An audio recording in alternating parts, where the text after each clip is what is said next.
अभिनंदन, अभिवादन और जोरदार तालियों के साथ सब लोग भारत माता की, भारत माता की, आदरणीय केशव मौर्य।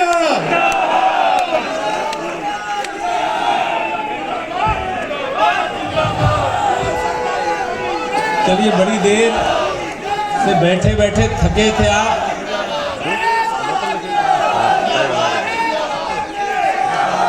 अच्छा, एक बार जोर से मेरे साथ लगा दीजिए नारा, भारत माता की, भारत माता की, जय श्री राम, जय श्री राम, नरेंद्र मोदी जिंदाबाद, भारतीय जनता पार्टी जिंदाबाद।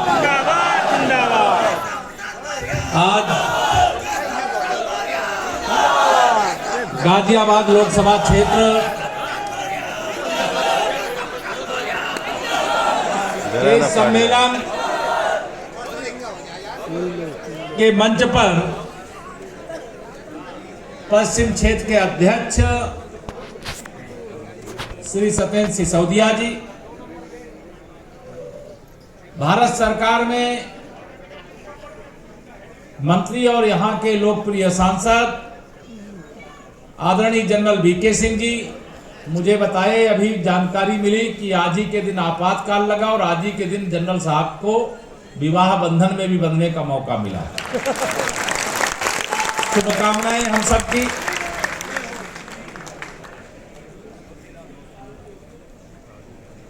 हमारे यहाँ के प्रभारी मंत्री असीम अरुण जी, हमारे दूसरे आपके ही जिले के प्रदेश मंत्री परिषद में हमारे साथी और पिछड़ा मोर्चा के प्रदेश अध्यक्ष श्री नरेंद्र कश्यप जी, हमारे राज्यसभा के सम्मानित सांसद आदरणीय अनिल अग्रवाल जी। अब मैं वही, मेरे सामने भी संकट आ रहा है कि मैं अगर सब नाम लूंगा तो बहुत देर लगेगी। मेरे सभी सम्मानित विधायकगण, विधान परिषद के सदस्यगण, हमारे महानगर के अध्यक्ष संजीव जी संचालन भी कर रहे हैं, संजीव जी, हमारे सभी प्रदेश के पदाधिकारी, क्षेत्र के पदाधिकारी, अब बूथ से लेकर के प्रदेश और देश तक की सेवा करने वाले या कर चुके हैं, भविष्य में करने वाले, ऐसे सभी कार्यकर्ता साथी। और मैं सबसे पहले यहां नवनिर्वाचित महापौर जी को हार्दिक बधाई देता हूं और यहां सदन में प्रचंड बहुमत दिलाने के लिए जो विजयी हुए उनको, जो विजयी बनाए हैं उनको भी सब कार्यकर्ताओं को अभिनंदन देता हूं। मेरी आप सब लोगों से आज यहां पर भेंट होगी कि नहीं होगी ये तय नहीं था, क्योंकि सुबह से ही मौसम खराब हो गया था। शामली और मेरठ की सभाएं स्थगित हो गई, लेकिन मुझे आप सबके दर्शन का सौभाग्य मिल गया कि मैं अपनी जो अधूरी यात्रा थी आज उसे पूरी मानता हूं। माननीय नरेंद्र मोदी जी के नेतृत्व में देश में सरकार चलाते हुए हमें 9 वर्ष पूरे हो गए, 10वें वर्ष में हम प्रवेश कर गए।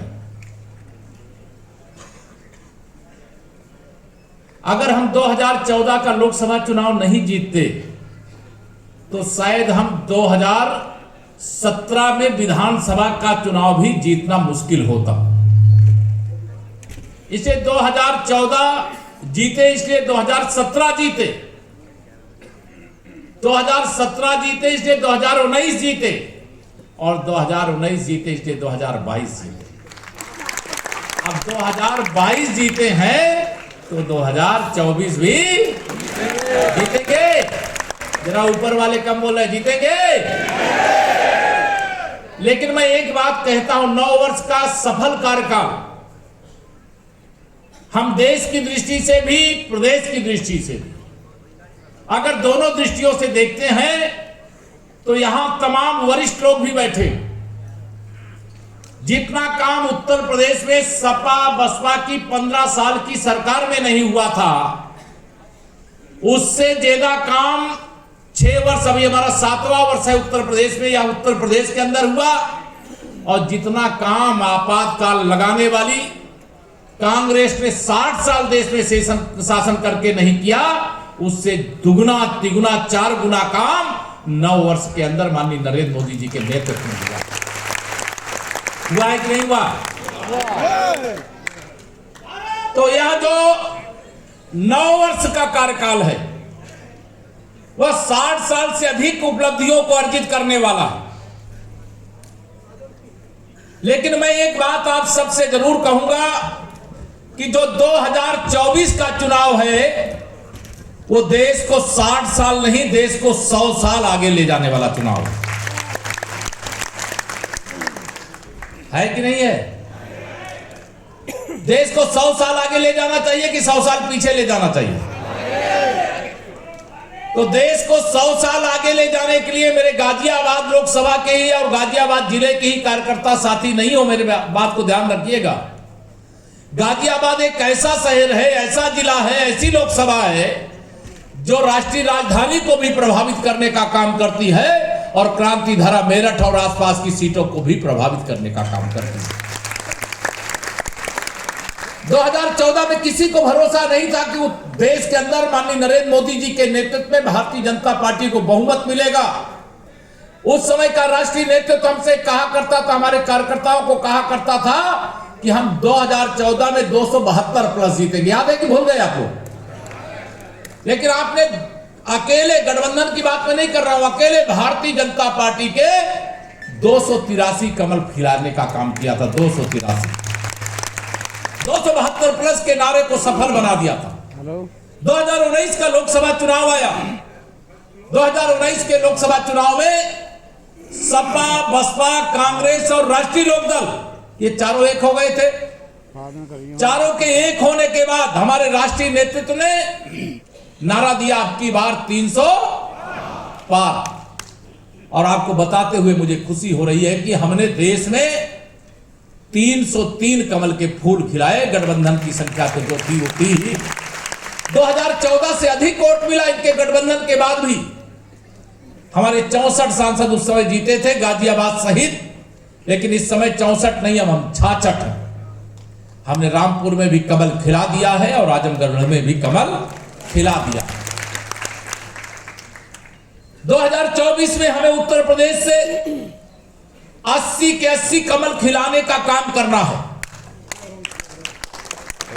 तैयार हो? मैं जानता हूं गाजियाबाद वालों को गाजियाबाद का चुनाव करा करके काशी तक जाना पड़ता है। जाना पड़ता है कि नहीं जाना पड़ता? तो आपको तो पूरा प्रदेश जिताना है जी, और पूरा उत्तर प्रदेश तैयार बैठा है। 2024 में कमल खिलाने के लिए पूरा हिंदुस्तान तैयार बैठा है। पूरा प्रदेश, पूरा देश मोदी में है। आपातकाल इसमें कोई, मैं समझता हूं 48 साल से ऊपर वाले जरा हाथ उठाओ, कितने लोग जरा 48 साल के ऊपर वाले? इसमें बहुत सारे लोग होंगे जो अभी आसिम जी बता रहे थे, मैं उस समय 5 साल का था, मैं भी उस समय 7 साल का था। बहुत सारे लोगों को आपातकाल का पता नहीं है।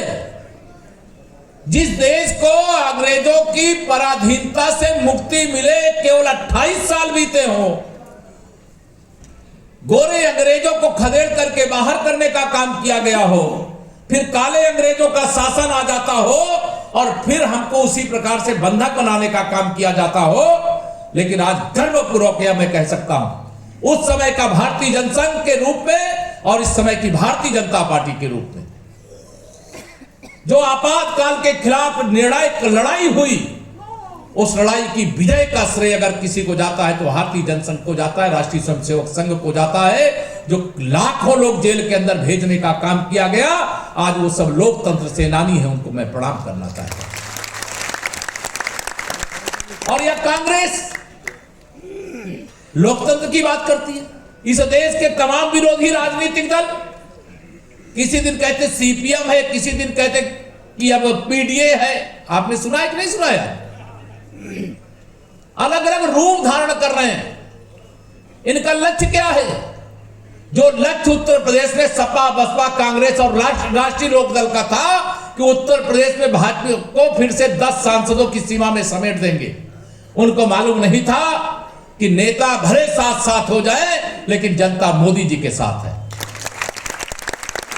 राजनीतिक दलों की संख्या चाहे जितनी माननीय नरेंद्र मोदी जी के खिलाफ भारतीय जनता पार्टी के खिलाफ खड़ी हो जाए, चाहे जितने नेता खड़े हो जाएं, लेकिन 2024 के लोकसभा चुनाव में भारतीय जनता पार्टी 303 नहीं 350 से अधिक कमल खिलाने का काम करेगी। इस लक्ष्य के साथ आगे बढ़ना है। तैयार हो इसके लिए? मैं आप सब लोगों को आज यहां पर, क्योंकि आप बहुत देर से बैठे हुए हो, आप लोगों से सबसे कहना चाहता हूं, ये 1 महीने का कार्यक्रम जो 30 मई से 30 जून का है, शायद कोई कार्यकर्ता को विश्राम नहीं मिला होगा। मिला है क्या? और मैं एक कहा करता हूं, श्री रामचरितमानस की एक चौपाई है जिसमें राम काज कीन्हे बिना मोहि कहां विश्राम, ये हनुमान जी के बारे में आता है ना। तो राष्ट्र काज कीन्हे बिना मोहि कहां विश्राम, लेकिन मैं उसके आगे एक लाइन और जोड़ता हूं। 2024 में माननीय नरेंद्र मोदी जी को हिंदुस्तान के प्रधानमंत्री के रूप में तीसरी बार शपथ दिलाए बिना मोहि कहां विश्राम, इस संकल्प के साथ हम सब कार्यकर्ता मित्रों को एकजुटता के साथ आगे बढ़ना है। मैं 2014, 17, 19, 22 का नारा लगाया करता था कि 100 में 60 हमारा है, 40 में बंटवारा है, लेकिन आज गाजियाबाद की धरती तो ऐसे भी 75%, यहां तो नारा छोटा पड़ जाएगा। 100 में से 75% वोट हमारा है, 25% में बंटवारा है और बंटवारे में भी हमारा है। इस संकल्प के साथ 2024 के लिए मैदान में उतरिए। आप में से कोई पूछे, मेरे पत्रकार साथी यहां पर हैं, वो पूछेंगे, कहेंगे कैसे 75%? हमने सबका साथ सबका विकास किया है। 2014 में सरकार बनने के बाद पूरी दुनिया के अंदर अगर आज भारत का डंका बज रहा है तो केवल इसलिए बज रहा है कि हमने मुस्लिम तुष्टीकरण नहीं किया है, हमने हिंदू तुष्टीकरण भी नहीं किया है। लेकिन हम जम्मू कश्मीर से धारा 370 हटाए और विरोधी अगर ये चश्मे से देखे कि धारा 370 क्यों हटाई गई, वो तो वहां पे जो निकाले गए हिंदुओं को फिर से बसाने के लिए, तो ये आरोप हमें स्वीकार है, जाओ लगा हुआ। अयोध्या में रामलला की जन्मभूमि पर भव्य मंदिर का निर्माण तो भगवान सोमनाथ के मंदिर के साथ हो जाना चाहिए था, लेकिन वहां काम माननीय नरेंद्र मोदी जी के प्रधानमंत्री बनने के बाद हुआ है। हम स्वागत करते हैं। अगर इसमें कोई आरोप लगाता है तो उस आरोप को हम स्वीकार करते हैं। हमारे तमाम पत्रकार मित्र पूछा करते हैं कि मथुरा और काशी का क्या होगा? अरे काशी में भी बाबा का डमरू बजेगा, अब मथुरा भी मेरे कान्हा की बंसुरी बजने से कोई माई का लाल रोक नहीं सकता है। हम ये कोई भेदभाव नहीं है, ये तुष्टीकरण नहीं है, यह तो आजादी प्राप्ति के बाद तत्काल हो जाने वाला काम था। लेकिन आज अगर भगवान का मंदिर बन रहा है तो 4 करोड़ गरीबों का पक्का घर भी बनाने का काम भारतीय जनता पार्टी की माननीय नरेंद्र मोदी जी के नेतृत्व वाली और उत्तर प्रदेश में आदरणीय योगी आदित्यनाथ जी के नेतृत्व वाली ये डबल इंजन की सरकार ने देश और प्रदेश में मिलकर के किया है। 220 करोड़ डोज कोरोना की वैक्सीन लगाने का काम अब केवल भारत में ही नहीं, आदरणीय जनरल साहब जानते होंगे दुनिया के 95 देशों को भी कोरोना की वैक्सीन देने का काम हिंदुस्तान ने किया। कोरोना काल से लेकर के अब तक 80 करोड़ लोगों को प्रधानमंत्री गरीब कल्याण अन्न योजना का राशन देने का काम भी हम लोग कर रहे हैं। शायद दुनिया में कोई ऐसा देश नहीं होगा जिसकी इतनी बड़ी आबादी हो और उस देश का प्रधानमंत्री ये ऐलान करे कि हम हर घर तक नल से जल, पाइपलाइन से जल पीने का शुद्ध पानी पहुंचा देंगे। लेकिन भारत के अंदर ये हो रहा है और 12 करोड़ के लगभग कनेक्शन पूरे हो गए। यह काम कोई नहीं कर सकता है, आप सब इसके बारे में जानते हो, सब बोलते भी हो। गरीब कल्याण के लिए समर्पित हमारी सरकार है, किसानों के उत्थान के लिए समर्पित हमारी सरकार है, नौजवानों के उज्जवल भविष्य के लिए हमारी समर्पित सरकार है। आज माननीय नरेंद्र मोदी जी अमेरिका के अंदर भी होकर के अब मिस्र में पहुंचे हुए हैं। दुनिया में जो बड़े लोग हैं, बुजुर्ग लोग हैं, उनको सबको याद होगा कभी भारत के प्रधानमंत्री का ऐसा स्वागत सत्कार दुनिया में कभी देखा था क्या? अमेरिका में विशेष तौर से अभी मुझे बता रहे थे अनिल जी के साथ, अभी हम लोग बैठ करके आ रहे साथ साथ, नरेंद्र जी भी थे, कितने बार तालियां बजी याद है किसी को? है 79 बार अमेरिकी संसद के सभी सदस्यों ने तालियों की गड़गड़ाहट से आप सब कार्यकर्ताओं का सम्मान बढ़ाने का काम किया है। तो भारत के प्रधानमंत्री का स्वागत नहीं हुआ मेरे मित्रों? और कितने बार खड़े होकर के किया है सबको मालूम है। देखो 16 बार अमेरिका के सभी संसद सदस्य अपने स्थान पे खड़े होकर के मोदी जी को विश्व के गुरु का प्रधानाचार्य मान करके उनका स्वागत करते हैं। ये गौरव की बात नहीं है। 2014 से पहले वही अमेरिका, हमारे प्रधानमंत्री जी जब मुख्यमंत्री थे, अमेरिका जाने का वीजा नहीं दे रहा था, और वही अमेरिका हमारे प्रधानमंत्री जी का ऑटोग्राफ मांग रहा था। ये गौरव की बात नहीं है। 2014 से पहले पाकिस्तान के प्रशिक्षण प्राप्त आतंकवादी भारत की सीमा में घुस करके हमारे जवानों के सिर काट करके ले जाते थे। याद है कि भूल गए आप? कार्यक्रम में भूलते बहुत जल्दी, इसलिए मैं याद दिला रहा हूं। लेकिन 2014 के बाद उरी का आतंकवादी हमला आपको याद होगा, और पहली बार अगर अमेरिका पाकिस्तान में घुस करके ओसामा बिन लादेन को मार सकता है, तो भारत के सैनिक भी पाकिस्तान के कब्जे वाले उस कश्मीर में घुस करके देश के दुश्मनों की कब्रिस्तान वहीं बना सकते हैं। यह भी संदेश देने का काम पहली बार। पुलवामा में आतंकवादी हमले के बाद आतंकवादियों को पैदा करने वाली फैक्ट्री को तहस नहस करने का काम हमारी देश की सेना ने किया था कि नहीं किया था? जनरल साहब ज्यादा अच्छा जानते होंगे, लेकिन मैं तो उसको सुना ही हूं, आप भी सुने होंगे। कांग्रेस की जब सरकार थी, श्री मनमोहन सिंह जी जब प्रधानमंत्री थे, पहली बार अगर आतंकवादी हमला कर दे तो कहते थे मैं हमले की निंदा करता हूं, दूसरी बार हमला कर दे तो कहते थे मैं कड़ी निंदा करता हूं, और तीसरी बार अगर कर दे तो कहते थे मैं कड़े शब्दों में निंदा करता हूं। इसके अलावा कभी कुछ सुना था? इसके अलावा कभी सुना था कुछ? लेकिन जब 56 इंच के सीने वाले के हाथ में देश की बागडोर आई, भारत की सेना की शक्ति के सामने कोई नहीं टिक सकता है। या आप भी जानते हो, मैं भी जानता हूं, ये दुनिया भी जानती है।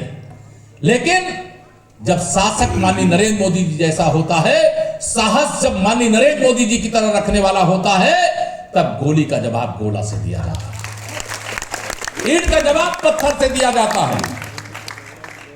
आज आतंकवाद अंतिम सांस ले रहा है, नक्सलवाद अंतिम सांस ले रहा है, उग्रवाद अंतिम सांस ले रहा है। ये माननीय नरेंद्र मोदी जी के नेतृत्व के सरकार के कारण से हुआ है। अगर सपा बसपा जैसी दलों के बैसाखी पर देश में कांग्रेस की सरकार होती, 2014 आप सब गाजियाबाद वाले हो, जानते हो, 2014 से पहले लोग यही कहते थे इस देश का कुछ नहीं हो सकता, यही कहते थे। लेकिन 2014 के बाद कहते इस देश में ही सब कुछ हो सकता है, यह देश आत्मनिर्भर बन सकता है। आज आत्मनिर्भरता के क्षेत्र में हम आगे बढ़ रहे हैं, हम शक्तिशाली भारत के रूप में आगे बढ़ रहे हैं। अब ये ध्यान रखना, मैं एक अंत में बात कह करके अपनी बात को खत्म करूंगा। इस समय देश के अंदर जो भ्रष्टाचार करके भ्रष्टाचार की बड़ी बड़ी इमारतें खड़ी किए हुए हैं, वह सारे विरोधी दल एक हो रहे हैं। आप में से देख लीजिए, कोई परिवारवादी राजनीति करने वाला है, कोई भ्रष्टाचार के आरोप में घिरा हुआ है, और कोई भ्रष्टाचार के आरोप में जमानत करा करके घूम रहा है। ये सारे आपस में मिलकर के क्या बोलते हैं? भारत का लोकतंत्र खतरे में। खतरे में है क्या लोकतंत्र? कर दीजिए जैसा भी है क्या? अब श्रीमती इंदिरा गांधी जी को जब प्रधानमंत्री थी, उस समय देश के न्यायालय ने सजा सुनाया था कि नहीं सुनाया था? अभी बताया ना अभी सिंह जी ने, उस समय सजा सुनाया। अब इस समय कोर्ट अगर सजा सुना दे तो उसके लिए भी माननीय नरेंद्र मोदी जी को दोषी ठहराएंगे भारतीय जनता पार्टी। अरे अपराध करोगे तो इसमें कोई ये गलतफहमी में मत रहना कि तुम्हारा गांधी खानदान अगर भ्रष्टाचार करेगा तो उसको बरी कर दिया जाएगा। सैफई खानदान अगर बेईमानी करेगा तो उसे माफ कर दिया जाएगा, या कोई परिवारवादी राजनीति करने वाले ये समझते हैं कि उनको छोड़ दिया जाएगा, तो जांच की कार्रवाई निष्पक्षता से, भ्रष्टाचार के खिलाफ कार्रवाई निष्पक्षता से, ये भारतीय जनता पार्टी की गठबंधन की सरकार और माननीय नरेंद्र मोदी जी के नेतृत्व वाली सरकार का 9 साल का इतिहास है, जिसके परिणाम स्वरूप आज भी देश, मैं गया था महाराष्ट्र में, आपको बता रहा हूं, उत्तर प्रदेश के बाद सबसे अधिक सांसद कहां से जीत के आते हैं? महाराष्ट्र से 48 आते हैं। और मैं उत्तर प्रदेश में पहले 75+ बोलता था, लेकिन मैं जहां जाता हूं कोई सीट आज मैं हारती हुई देख ही नहीं रहा यूपी के अंदर। और महाराष्ट्र में जब मैं गया तो वहां भी लोग कहे, एक तरफ से कह रहे हैं कि 45+ कमल का खिला करके भाजपा गठबंधन को जिता करके वहां से भेजने का काम करेंगे। मतलब चारों तरफ वो मोदी जी की लहर चल रही है। और यहां आप सब लोगों को मैं कह करके जाऊंगा, ये सारे अभी बहुत सारे लोग एक होंगे, और इनके एक होने के साथ साथ इस देश के राजनीतिक दल ही नहीं, इस देश के दुश्मन भी हमारे विरोधियों के साथ खड़े नजर आएंगे। शायद वो दिखाई ना दे, लेकिन वह भी उनके पीछे रहेंगे। इससे 2024 के चुनाव को हमें हिंदुस्तान को 100 साल आगे ले जाने के संकल्प के साथ एक बड़े लक्ष्य को प्राप्त करने का काम, और यहां बहुत सारे कार्यकर्ता हैं, मैं उन सब कार्यकर्ताओं को इतना ही कहना चाहता हूं, मेरे कार्यकर्ता मित्रों, भारतीय जनता पार्टी एक ऐसी पार्टी है जिसमें साधारण से साधारण कार्यकर्ता असाधारण दायित्व में आज जो आपके साथ बैठा हुआ है, कल कोई बहुत बड़ी जिम्मेदारी को निर्वाह करता हुआ ध्यान में आता है। और जो मेरे युवा कार्यकर्ता है उनका तो भविष्य उज्जवल है, क्योंकि हम आजादी के आपातकाल से बाहर आकर के मोदी जी के नेतृत्व में आजादी के अमृत काल में, और 2047 जब आजादी के 100 साल पूरे होंगे, विकसित भारत का स्वप्न, विकसित भारत का लक्ष्य भारत के प्रधानमंत्री माननीय नरेंद्र मोदी जी ने आप सबके सामने रख दिया। मैं आप सभी कार्यकर्ता बंधुओं से 2024 में अयोध्या में रामलला की जन्मभूमि पर भव्य मंदिर का निर्माण कार्य तीव्र गति से पूरा हो रहा है। रामलला विराजमान हो रहे हैं। विरोधी कहते थे रामलला हम आएंगे, मंदिर वहीं बनाएंगे, तारीख नहीं बताएंगे। मैं आज गाजियाबाद की धरती से उन्हें बता रहा हूं, आइए जनवरी 2024 में तारीख भी बता रहे हैं। और उसके आगे भी भारतीय जनता पार्टी की विचारधारा ही सच्ची विचारधारा है, ध्यान रखना। इस विचारधारा के सामने सारी विचारधाराओं को झुकना पड़ा है, क्योंकि हम सत्य के पथ पर चलने वाले हैं। और सत्य के पथ पर जो चलता है उसके सामने जो कल तक कभी रामलला का दर्शन करना, बाबा विश्वनाथ का दर्शन करना, श्री भगवान कृष्ण का दर्शन करना वोट बैंक के लिए खतरा मानते थे, आज वह रोजा अवतार की पार्टियां करना बंद कर चुके हैं। तुष्टीकरण की राजनीति नहीं चलती है, लेकिन दिखावा करोगे, यह भी देश बहुत बारीकी से देखने का काम करता है। मैं आप सभी कार्यकर्ता मित्रों से इतना ही कह करके, क्योंकि गाजियाबाद में मैं प्रधानमंत्री आवास की चर्चा करूं या अन्य कोई चर्चा करूं अधूरी है। आप सब देर से बैठे हैं, आप सबको 2024 में ऐतिहासिक विजय प्राप्त करें, ऐसी शुभकामनाएं देता हुआ, क्योंकि आप लगातार जीतते रहे हैं विपरीत परिस्थिति में, अनुकूल परिस्थिति में, लेकिन आप गाजियाबाद नहीं जीतते हैं, आप पूरा यूपी 80 की 80 सीटें जीतने का काम करते हैं, उसमें योगदान देते हैं। इतना निवेदन करके अपनी वाणी को विराम, मेरा दोनों हाथ उठा करके बोलिए जय श्री राम, जय श्री राम, भारत माता की, भारत माता की। बहुत बहुत धन्यवाद। एक लाइन से निकल रहा है, अभी थोड़ा रुक जाना है।